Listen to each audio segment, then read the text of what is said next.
पर कनाडा से आई हैं। ठीक है, राज्यपाल की नियुक्ति केंद्र द्वारा की जाए, ये कहाँ से आया है? कनाडा से आया है। ठीक है, क्योंकि कनाडा में भी हर राज्य में एक राज्यपाल होता है जो कि किसका प्रतिनिधि होता है? राष्ट्रपति का। तभी तो आपको पता होगा कि कोई भी राष्ट्रपति किसी भी राज्य में आपात कब लगाएगा? जब राज्यपाल उसको क्या देगा? एक अनुशंसा देगा, सलाह देगा, है ना। बिना राज्यपाल की सलाह के वो किसी भी राज्य में आपात नहीं लगा सकता है। ठीक है, तो यहाँ पे समझ में आ रहा ना कि क्या बन रहा है? एक सिस्टम बनाया हमने। सिस्टम क्यों बनाया है कि मान लो राज्य निरंकुश ना हो, राज्य क्या ना हो? निरंकुश। नहीं तो मुख्यमंत्री क्या सोचेंगे, हमें क्या करना भैया केंद्र यंत्र का, है ना। वो तो अपनी मनमानी करेंगे ना, मनमानी करेंगे। अब मनमानी करना क्या सही है? नहीं है, है ना। मनमानी, भाई हर राज्य की स्थितियां अलग हैं, तो वो सोचेंगे हमारे स्थिति के अनुसार हमारा राज्य पूरा हो जाए, हमें राज्यपाल की, कोई तो बोल देगा हमें राज्यपाल की ही जरूरत नहीं है ना। तो इसलिए फिर क्या करा है? एक सिस्टम बनाया गया है ना। इस सिस्टम के तहत क्या किया गया कि केंद्र के पास ज़्यादा शक्तियां दे दी गई एज कंपेयर टू स्टेट, है ना। क्योंकि हमारा पूरा भारत क्या है? एक राज्य है। भारत क्या है? एक राज्य है, और मध्य प्रदेश राज्य नहीं है। समझ आया ये बात? पता है ना, ये बात ही संघ को दर्शाती है। मध्य प्रदेश क्या है? एक राज्य का भाग है ना। It is a part of Indian union, भारतीय संघ का एक भाग है ना। लेकिन इसको कभी भी अलग नहीं किया जा सकता, है ना। जबकि कनाडा में क्या होता है? अलग किया जा सकता है। ये अंतर होता है हमारे। लेकिन हम लाए कहाँ से ये कॉन्सेप्ट? कनाडा से ही लाए। क्लियर बात है ना? ठीक है, तो पावर ऑफ डिस्ट्रीब्यूशन कहाँ से लाए हैं? ऑस्ट्रेलिया से। अब लिखो जापान।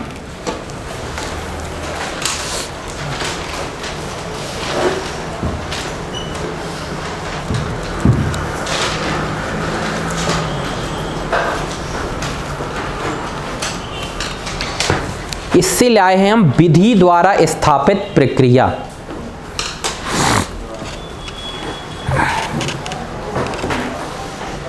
विधि द्वारा स्थापित प्रक्रिया। According to process established by law. Bharat में सारी शासन प्रक्रिया कैसे होगी? विधि के तहत, कानून के तहत, है ना। ये आर्टिकल, इसको लिख लो आर्टिकल, इसमें कोष्टक में लिख लो आर्टिकल 21, है ना। आर्टिकल 21, इसको मैं समझाता हूँ। ये मान के चलो संविधान के अगर 20 अनुच्छेद बोले जाएं तो उन 20 अनुच्छेदों में से सबसे प्रमुख उन 20 स्थानों में इसका नाम आता है। कौन सा? विधि द्वारा स्थापित प्रक्रिया। अब इसका सुनना, भारत क्या है? एक स्वतंत्र, है ना। तो भारत में स्वतंत्र है तो इसका मतलब ये नहीं कि तुम इतने स्वतंत्र हो कि किसी की भी हत्या कर दो, है ना। तो आर्टिकल 21 क्या बोलता है? प्राण एवं दैहिक स्वतंत्रता। किसी भी व्यक्ति को कानूनी प्रक्रिया के अतिरिक्त, है ना, उसके खिलाफ उसकी प्राण नहीं ले सकता है कोई। कौन सी प्रक्रिया से? हमारे देश में ऐसा नहीं है कि तुम जाओ और किसी को भी शूट कर दो, ये तुम्हें अधिकार नहीं है, ये तुम्हारी स्वतंत्रताएं नहीं है। तो जब फंडामेंटल राइट जोड़ा गया तो उसके साथ में ये जापान के ये सिद्धांत हम लाए थे कि हमें ये भी जोड़ना पड़ेगा। नहीं तो सब बोलते हम तो स्वतंत्र हैं ना, कहीं भी आवागमन कर सकते हैं, किसी को भी मार सकते हैं। तो फिर यहाँ पे फिर इसका तो अब ये जहाँ से जोड़ा गया तो इसका तो फिर मान के चलो आप बहुत बड़े रूप में इसने काम किया, है ना। इसके तहत तो आपको ये भी है कि स्वच्छ पानी दिया जाएगा। अगर आपको साफ पानी नहीं देते हैं, जैसे आपके संजीव सर मान लो कैंप पर नहीं मंगाए, तो आपका आर्टिकल 21 का इनवैलेंस हो गया, है ना, वायलेंस कर रही है ना। स्वच्छ वायु नहीं है आपको। जैसे दिल्ली में क्यों केजरीवाल बोल देते हैं कि यहाँ प्रदूषण कम करो? क्योंकि हर व्यक्ति को क्या दिया गया है? आर्टिकल 21। और आर्टिकल 21 क्या बोलता है कि स्वच्छ हवा वातावरण में हमें रहना है ना। समझ रहे हैं ना बात को? तो दिल्ली में जो कुछ प्रतिषेध लगाए जाते हैं ना, उसका कारण क्या है? आर्टिकल 21 कि 21 का वायलेंस नहीं होना चाहिए कभी भी, है ना। 21 क्या है आपका? प्राण एवं दैहिक स्वतंत्रता। उसी में फिर आपका अभी जोड़ा गया हाल ही में निजता का अधिकार, है ना, क्योंकि निजता भी क्या कर, किसी की मान लो अगर तुमने प्राइवेसी ही छीन ली तो उसको आत्महत्या करनी पड़ेगी, समझ रहे हैं ना बात।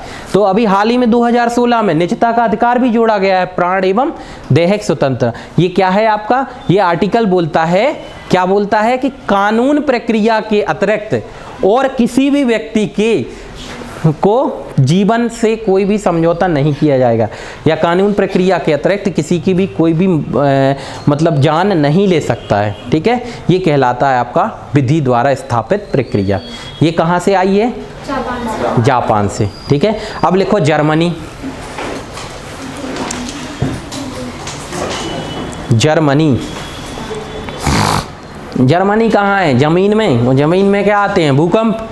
तो क्या लिए हमने जर्मनी से, आपातकाल, है ना, भूकंप आपात है ना, बाढ़ आना, भूकंप आना, ठीक है। तो आपातकाल के प्रावधान हमने कहाँ से लिए हैं, जर्मनी से लिए,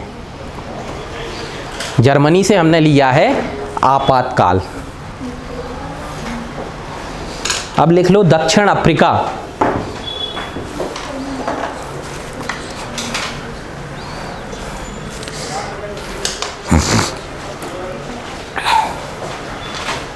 तो दक्षिण अफ्रीका से हम ले आए संविधान संशोधन की प्रक्रिया।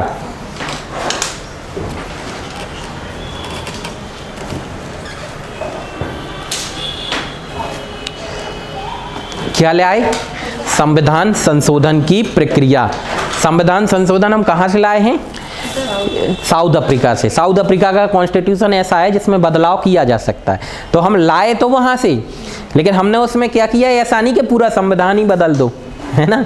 तो फिर हमने कहाँ से, कुछ चीज़ें कठोर है, कठोर कहाँ का है, सबसे ज़्यादा कठोर माना जाता है अमेरिका का।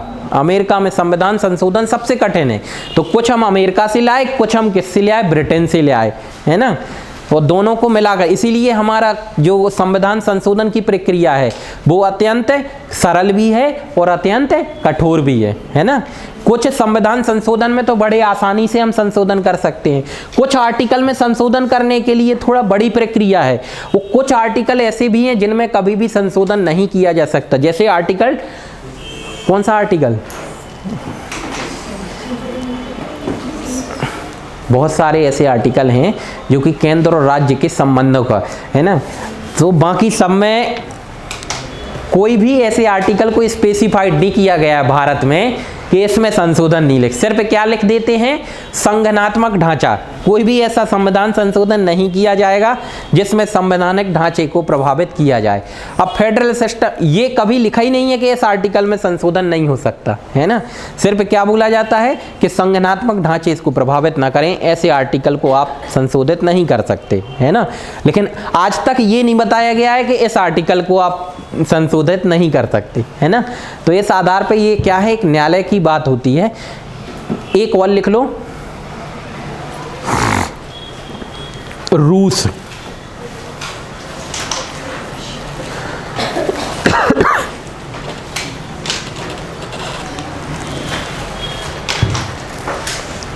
हम रूस से लाए हैं मूल कर्तव्य, फंडामेंटल ड्यूटी, फंडामेंटल ड्यूटी। अब हम बता रहे हैं कि ये ड्यूटी लाने का भी क्या, ये अलग से भाग जोड़ा गया था, आप लोगों ने पढ़ा होगा। फंडामेंटल ड्यूटी कहाँ पे है, संविधान के भाग 4A, है ना, 4A, 4A में जोड़ा गया है ना, 4A में जोड़ा गया है ना। जो ये ABCD जितने भी हैं ये सब समझ जाओ क्या है, अमेंड करके जोड़े गए, यानी कि संशोधन करके जोड़े गए हैं। तो क्या था कि जब हमारा संविधान बना, तो संविधान के समय पे जो संविधान सभा बनी थी वो किसने, उसमें कहीं ना कहीं प्रभाव किसका था, ब्रिटिशर्स का था। वो ब्रिटिशर्स का रूस वाले ग्रुप से बनती नहीं थी। किससे नहीं बनती थी, रूस वाले। तो इसलिए हमारे संविधान में जब बना है संविधान, उस समय रसिया का कोई प्रभाव नहीं देखा गया।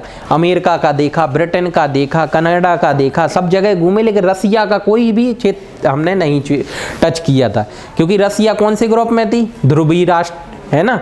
ये दूसरे राष्ट्र थे। हमारे किसके साथ सम्मति थी, ब्रिटेन वाले ग्रुप के। क्लियर बात है ना।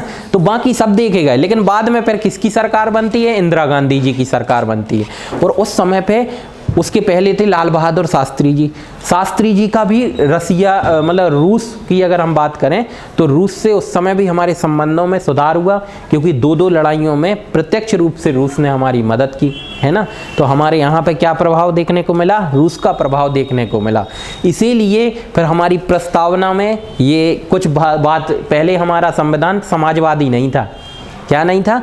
समाजवादी। तो समाजवाद हमने कहाँ से लाए हैं? सोशलिज्म कहाँ से लाए हैं? रूस से लाए हैं, है ना। तो लिख लीजिए, प्रस्तावना में स्टार लगा के लिखना है। प्रस्तावना में समाजवादी शब्द, प्रस्तावना में समाजवादी शब्द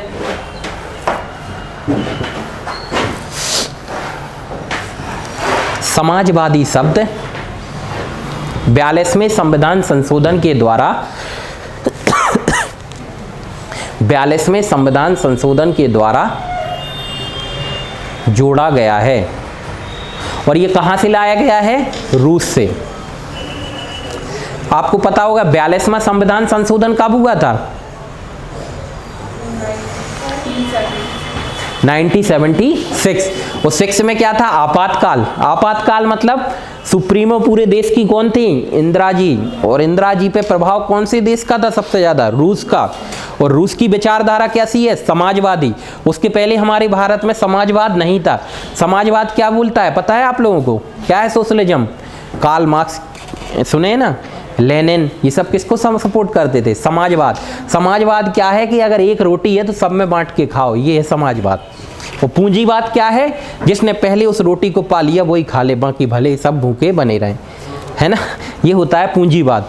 तभी तो आप देखेंगे अमेरिका कैसा है, पूंजीवाद है ना, कैपिटलिज्म है वहाँ पे। तो वहाँ पे सबसे ज़्यादा अमीर भी मिलेंगे और सबसे ज़्यादा गरीब भी। आप मानोगे नहीं, सबसे ज़्यादा भुखमरी से भी वहीं पे मरते हैं।